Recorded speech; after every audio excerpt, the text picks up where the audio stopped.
السلام علیکم ورحمۃ اللہ وبرکاتہ۔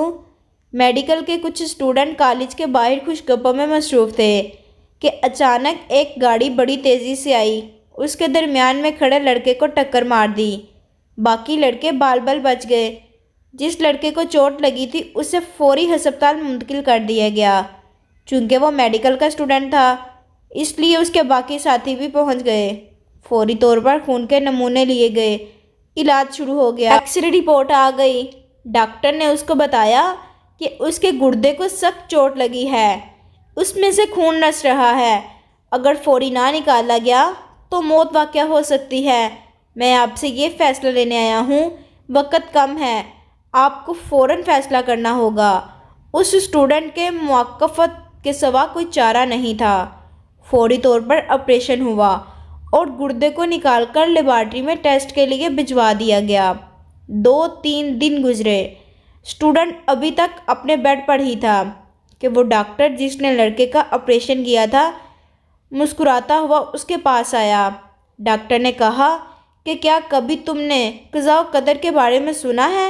اسٹوڈنٹ نے کہا یہ تو درست ہے، ہم قضاء و قدر پر یقین رکھتے ہیں، لیکن میرا نقصان کچھ زیادہ ہو چکا ہے۔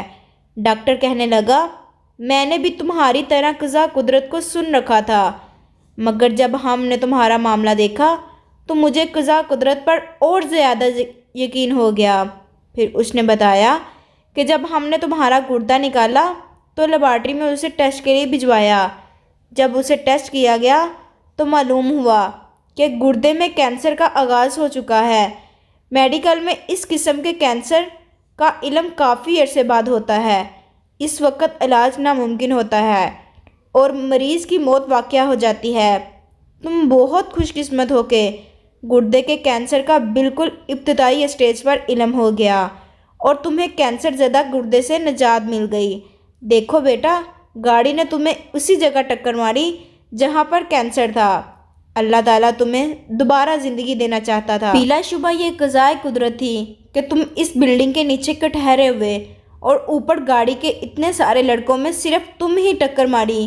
یاد رکھو اللہ تعالیٰ اپنے بندوں کے ساتھ ماں باپ سے بھی کہیں زیادہ مہربان ہے، اور ہمارے ساتھ جو بھی معاملات ہوتے ہیں وہ اللہ کی مرضی سے ہی ہوتے ہیں۔ اس لیے انسان کو اللہ تعالیٰ کا ہر حال میں شکر ادا کرنا چاہیے۔ ہمیں کسی بھی قسم کی آزمائش جب آتی ہے تو اس میں اللہ تعالیٰ کی ہی کوئی حکمت چھپی ہوتی ہے۔ اس لیے ہمیں چاہیے کہ ہم صبر کا دامن ہاتھ سے نہ چھوڑیں، کیونکہ صبر کا اجر بہت زیادہ ہے انشاءاللہ تعالیٰ عز و جل۔